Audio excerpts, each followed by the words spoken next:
यहाँ पर हम लोग को कुछ समीकरण दिख रहा है और समीकरण हल करने आप लोग क्लास 7 में भी सीखे हैं, 6 में भी सीखे हैं। 6 से आप लोग समीकरण को हल करना जानते हैं। ठीक है, हम लोग पहला समीकरण को हल करते हैं। इस +4 को जब हम बराबर के उस पार ले जाएंगे तो उधर जाके ये क्या हो जाएगा, माइनस हो जाएगा। तो घटा के कितना आ रहा है, 8 आ रहा है। ये कैसी संख्या है, 8 सम संख्या है, बात सही है। 8 एक प्राकृत संख्या है। गिनती की संख्या को प्राकृत संख्या कहते हैं ना, तो ये एक प्राकृत संख्या है। चलिए इस समीकरण को हल करते हैं। x बराबर ये +8 को उठा के इधर लाएंगे तो क्या हो जाएगा, ये घटा के कितना आ रहा है, 0 कैसी संख्या है, बताइए बताइए, 0 कैसी संख्या है, पूर्ण संख्या है। चलिए कुछ लोग जवाब दे पाए, पूर्ण संख्या है 0। चलिए इस समीकरण को हल करते हैं। यहाँ से x बराबर +9 को उठाकर जब हम लोग इधर लाएंगे तो इधर आके क्या हो जाएगा, -9 आएगा। तो जब हम इसको हल करेंगे तो कितना आएगा, क्या आएगा। अब ये बताइए ये कैसी संख्या है, हाँ ये पूर्णांक है, ठीक ना, ये पूर्णांक है। अब जरा इसको हल करते हैं। यहाँ देखो ये अचर है, ये चर है, दोनों के बीच में गुना का चिन्ह है ना, ये 3 यहाँ गुना में है। तो जब हम यहाँ से x का वैल्यू निकालेंगे तो ये गुना वाला 3 जब बराबर की इस पर आएगा तो ये कहाँ चला जाता है, भाग में आ जाता है। ये 5/3 आ गया। तो ये कैसी संख्या है, ये कैसी संख्या है, 5/3। देखो ये p/q के रूप में है, तो p/q के रूप में जो होता है उसको कैसी संख्या कहते हैं। अरे आप लोग नहीं जान रहे जी, 7वां में भी पढ़े हैं, आप बताइए। आलोक जी, भिन्न कहते हैं। और कोई जवाब देंगे हमको, हाँ सर आप बताइए, भिन्न कहते हैं, आप बताइए। पेरिमय नहीं, परिमय, क्या कहते हैं, परिमय संख्या है। तो हम लोग परिमय संख्या के बारे में ही जानना चाह रहे थे, परिमय संख्या। इस समीकरण को भी हल करेंगे हम लोग। 7x, ये +8 को उठाकर इधर ले आएंगे तो क्या हो जाएगा, 0 माइनस, तो 0 में से 8 घटाएंगे तो कितना बचेगा, -8 बचेगा, है ना। तो यहाँ से जब x निकालेंगे, ये 7 गुना में है, जब बराबर के इस पार आएगा तो क्या हो जाएगा, भाग में आ जाएगा। तो ये भी एक परिमय संख्या है। ये कैसा परिमय संख्या है, ऋणात्मक परिमय संख्या है। ये वाला परिमय संख्या मेरा धनात्मक परिमय संख्या था, ठीक है। तो आपको ये पहचानने भी आना चाहिए कि जब हम लोग समीकरण को हल करते हैं तो जो हल हमको प्राप्त होता है वो कैसी संख्या है, प्राकृत संख्या है, पूर्ण संख्या है, पूर्णांक है, या फिर परिमय संख्या है। ये आपको आना चाहिए। देखो यहाँ पे देखो परिमय संख्या, ये भी परिमय संख्या है, ये भी क्या है, परिमय संख्या है।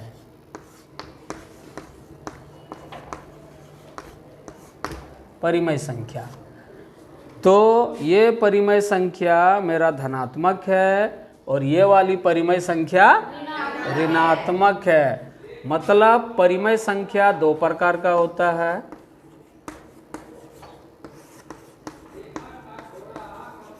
परिमय संख्या 2 प्रकार का होता है। पहला क्या कहलाएगा,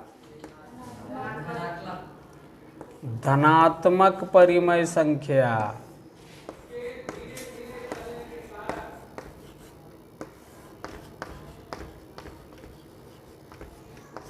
और दूसरा परिमय संख्या क्या है,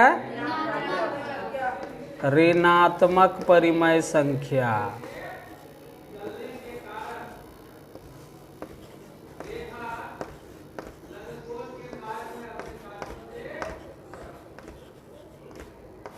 चलिए समझ गए। परिमय संख्या हम लोग देख लिए कि परिमय संख्या 2 प्रकार के होते हैं। एक धनात्मक परिमेय संख्या और दूसरा ऋणात्मक परिमेय संख्या।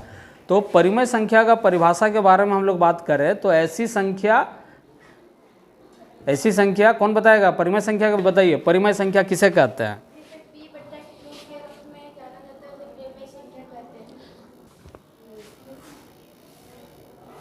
संख्या किसे कहते हैं? ध्यान से सुनेंगे। परिमेय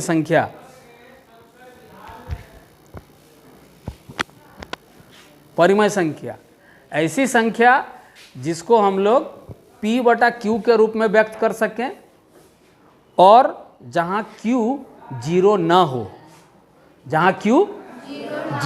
हो, ऐसा ना हो कि P बटा Q के रूप में हम लिखे भी हैं और वहाँ Q का वैल्यू जीरो है, तो वो परिमेय संख्या नहीं है। चलिए इसको उदाहरण के जरिए हम लोग समझने का प्रयास करते हैं, ठीक है। जैसे मान लो अभी हम एक संख्या लिखे 3/5, तो ये P बटा Q के रूप में है, ये परिमेय संख्या है। लेकिन वही हम बोल दे 5/0, लिखे तो है 5/0, लेकिन क्या ये परिमेय संख्या है? क्यों नहीं है? क्योंकि यहाँ जो Q है ये जीरो है। Q मेरा जीरो नहीं होना चाहिए। P बटा Q के रूप में हम लिख सकते हो और जहाँ Q जीरो नहीं होना चाहिए, Q जीरो नहीं होना चाहिए, Q is not equal to zero, तो उसको हम परिमेय संख्या कहेंगे। ऐसी संख्या जिसे P बटा Q के रूप में लिखा जा सके। लिखिए सारे लोग लिखिए, हम सबको लिखिए। ऐसी संख्या जिसे P बटा Q के रूप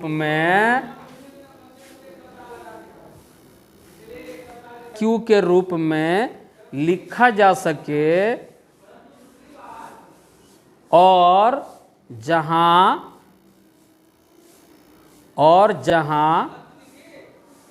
Q बराबर नहीं जीरो हो,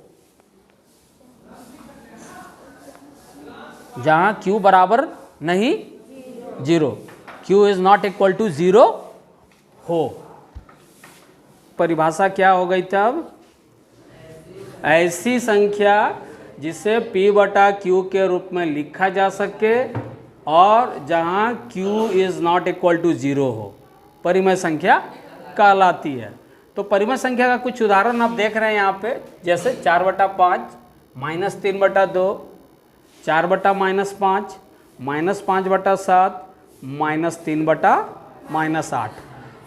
अब आप लोग हमको ये बताइए, अभी थोड़ा देर पहले जो हम बता रहे थे कि परिमेय संख्या दो प्रकार का होता है, एक धनात्मक परिमेय संख्या होता है और एक ऋणात्मक। तो ये कैसा परिमेय संख्या है?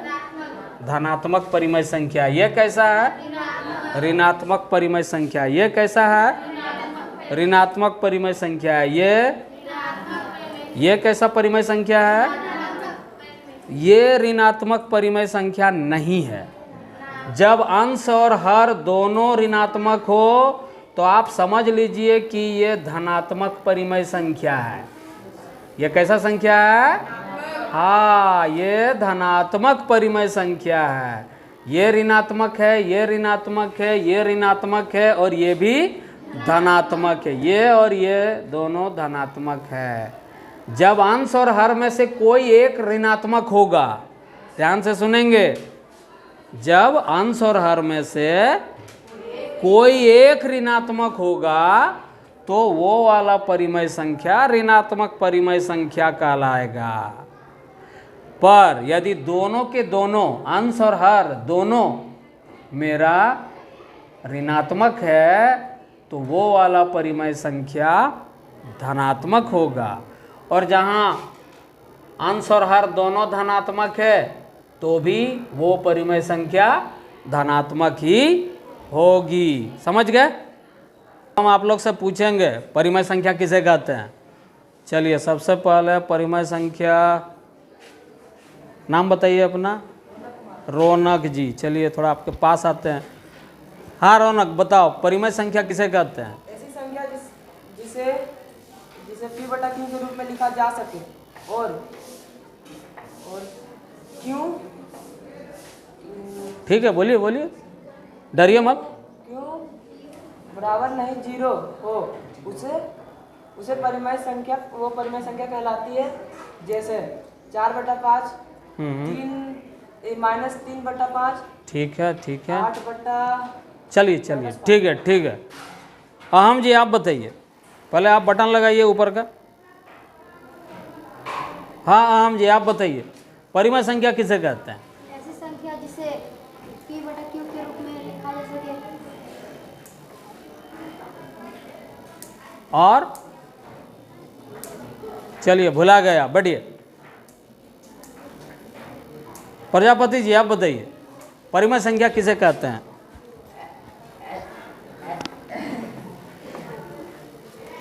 ऐसी संख्या जिसे P/Q के रूप में लिखा जा सके और Q बराबर 0 नहीं। वाह गुड। आप बताइए आलोक जी, परिमेय संख्या किसे कहते हैं? ऐसी संख्या जो ऐसी संख्या जिसे जिसे P/Q के रूप में ना लिखा जा सके। क्या बात कर रहे हो, P/Q क्या बात कर रहे हो? जिसे P/Q के रूप में लिखा जा सके जहाँ Q बराबर ना हो 0। हाँ, जहाँ Q बराबर 0 ना हो, ठीक है। चलिए रंजना बताएगी। हाँ रंजना। ऐसी संख्या जिसे P/Q के रूप में लिखा जा सके और जहाँ P बराबर नहीं 0 हो। P नहीं, भुला गई, तुमको भी याद नहीं है बढ़िया से। चलो पिंकी बताएगी। पिंकी। ऐसी संख्या जिसे P/Q के रूप में लिखा जा सके और जहाँ Q बराबर नहीं हो 0 परिमेय संख्या कहलाती है। जहाँ Q 0 के बराबर ना हो, ठीक है। आप बताइए अंजलि जी, परिमेय संख्या किसे कहते हैं? ऐसी संख्या जिसे P/Q के रूप में लिखा जा सके और जहाँ Q बराबर नहीं हो 0 उसे परिमेय संख्या कहते हैं। वाह सही है। अंजलि। ऐसी संख्या जिसे P/Q के रूप में लिखा जा सके और संख्या Q बराबर 0 हो उसे परिमेय संख्या Q बराबर 0 हो, 0 ना हो उसे परिमेय संख्या कहते हैं। हाँ हाँ अब सही है। हाँ काजल। ऐसी संख्या जिसे P/Q के रूप में लिखा जा सके और जहाँ P बराबर 0 ना हो, P Q बराबर 0 ना हो उसे परिमेय संख्या कहा जाती है। जैसे 4/5 -3/-8। चलिए ठीक है। यह मानक रूप में नहीं है, रुको। लोग समतुल्य परिमेय संख्या के बारे में पढ़ेंगे। समतुल्य परिमेय संख्या किसको कहते हैं? देखिए ये एक परिमेय संख्या है, P/Q के रूप में लिखा हुआ है। यह भी एक परिमेय संख्या है, P/Q के रूप में लिखा हुआ है। यह भी एक परिमेय संख्या है, P/Q के रूप में है। यह भी एक परिमेय संख्या है और यह भी P/Q के फॉर्म में है, लेकिन ये मानक रूप में नहीं है। हम इसको मानक रूप में लाएंगे। तो मानक रूप में लाने के लिए आप लोग नीचे क्लास में पढ़े हुए हैं। देखिए किसका किसका पहाड़ा से कट रहा है, ये दोनों 10 का पहाड़ा से काटिए ना। 10 एकम 10 और 10 चौके कितना आया ये काट के, इसको मानक रूप में लिखिए। देखिए 2 का पहाड़ा से दोनों कट रहा है, 2 एकम 2 और 2 चौके 8। देखिए यहाँ पे क्या नजर आ रहा है, इसका मानक रूप कितना है 1/4। इसका भी मानक रूप कितना है। इसका मतलब ये हुआ कि 10/40 बराबर है 2/8 का। ये दोनों बराबर है ना, मानक रूप दोनों का देख रहे हैं, दोनों का मानक रूप बराबर है, अर्थात ये दोनों आपस में बराबर है। ये दोनों मतलब ये दोनों परिमेय संख्या आपस में बराबर है। तो हम कहेंगे कि ये दोनों परिमेय संख्या समतुल्य परिमेय संख्या है। ये दोनों परिमेय संख्या समतुल्य परिमेय संख्या है। ठीक इसी तरह से जरा इन दोनों को मानक रूप में लिखने का प्रयास करते हैं। देखो ये 7 का पहाड़ा से दोनों कट रहा है ना एक बार में, और ये 1/2 आ रहा है। जरा यहाँ देखो, इसको मानक रूप में लाने का प्रयास करो। 3 एकम 3 और 3 तिया 1/3 आ रहा है। ये क्या ये दोनों का मानक रूप समान है? नहीं है, इसलिए 7/14 बराबर नहीं है 3/। हाँ, ये दोनों परिमेय संख्या समतुल्य परिमेय संख्या नहीं है, जबकि ये दोनों परिमेय संख्या समतुल्य परिमेय संख्या है, क्योंकि दोनों का मानक रूप हम देख रहे हैं कि समान है। ये क्यों नहीं समान है? क्योंकि इन दोनों परिमेय संख्या का मानक रूप हम देख रहे हैं कि आपस में बराबर नहीं है। हाँ, मतलब क्या है, 1/2 बराबर नहीं है 1/3, इसलिए ये दोनों परिमेय संख्या अर्थात 7/14 और 3/9 आपस में बराबर नहीं है। मतलब ये दोनों समतुल्य परिमेय संख्या नहीं है। समझ गए? चलिए।